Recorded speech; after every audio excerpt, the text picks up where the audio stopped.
Hello mga boss, welcome uli sa ating channel.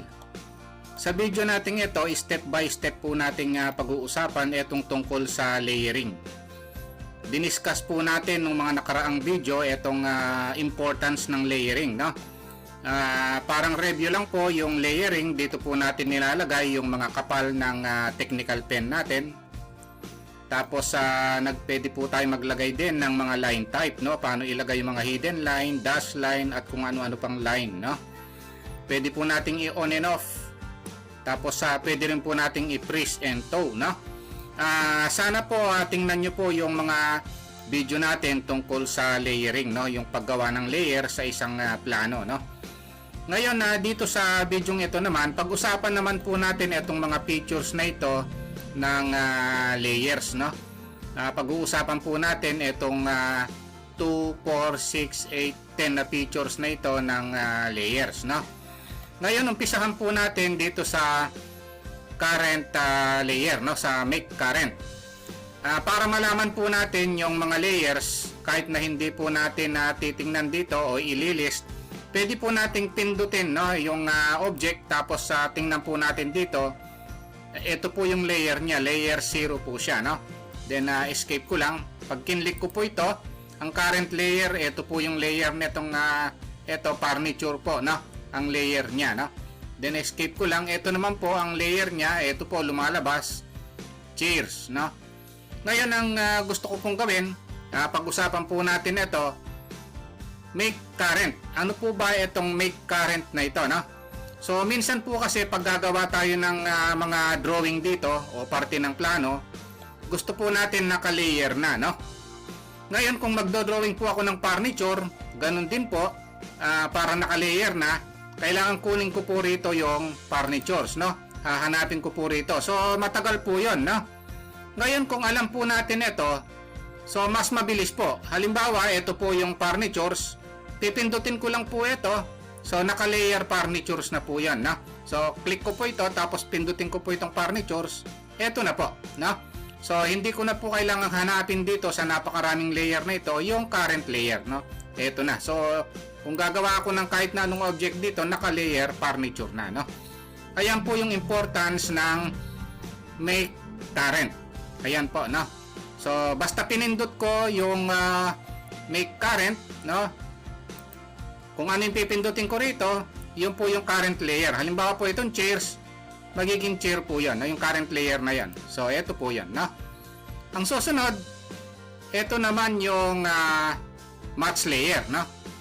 Ito layer furniture, ito mga boss. Tapos ito naman layer chairs naman ito, no? Kung halimbawa gusto kong gawing furniture ito, so pwede kong pindutin itong nasa baba na ito, match layer, no? Ngayon kung ito gagawin ko rin siyang furniture, pipindutin ko ito, tapos pipindutin ko itong match layer. So magiging furniture niyan ito pag pinindot ko ito, no? So ayun. So ito ginaya niya ito. Ayun yan, no? Ayan yung match layer, no? So ang susunod na pag-uusapan natin, ito naman. Ito. So yung lock. Kung gusto nating i-lock itong layer chair na ito, so pwede nating pindutin itong lock na ito, no? So click yung lock, tapos pindutin natin yung chair, so naka-lock na ito. So ibig sabihin kung mag-move ka rito o kahit na anong command ang gawin mo, maiiwan yung mga nakalock, no?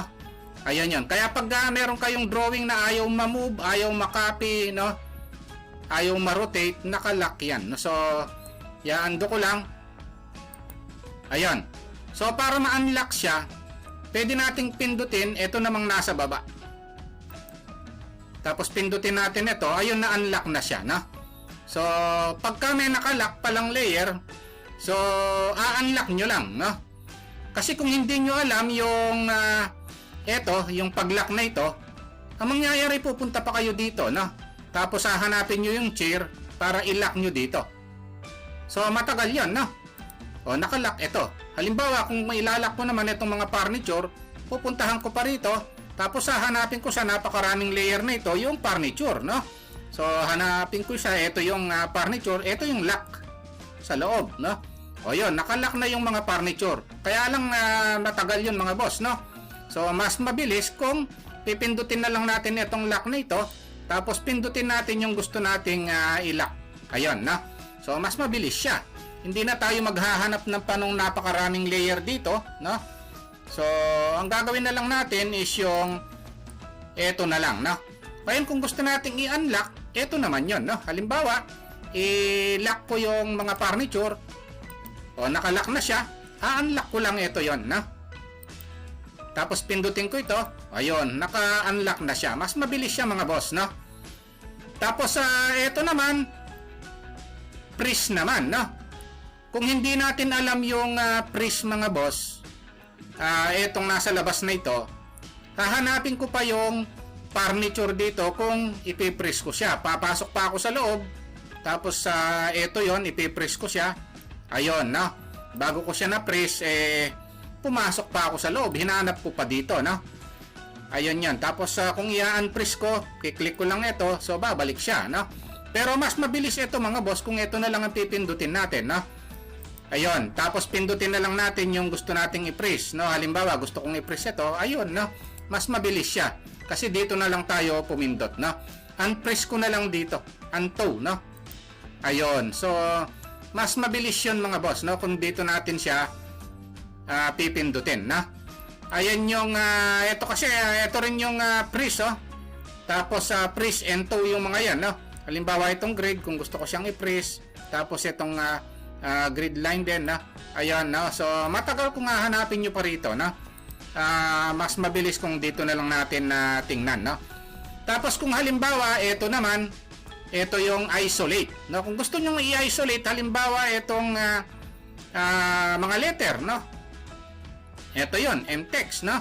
O, click ko lang yung isolate. O, click lang natin yung i-isolate. Enter.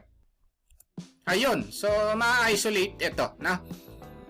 Ibig sabihin, ito lang yung makikita natin. So, mas mabilis siya mga boss, no? Tapos, kung gusto nating ibalik, o, ito lang nasa baba, no? Itong unisolate. So, mas mabilis yun, no?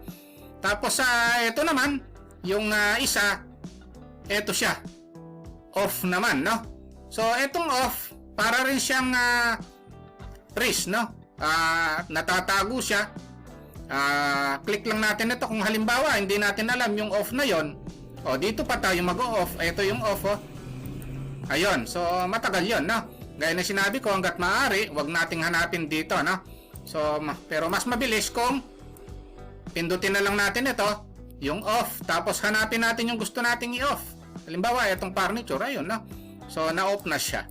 So, ngayon kung gusto natin ibalik, ito naman yung on naman, no? So, off, on, no? Ng layers. So, ayan yung layer mga boss, no? Ito yung picture ng mga layers. Napakadaling gumamit ng layer pagka ito kabisado natin. Kung nagustuhan nyo mga boss itong video natin, wag nyo po sanang kalimutang pindutin, no? Yung subscribe, no?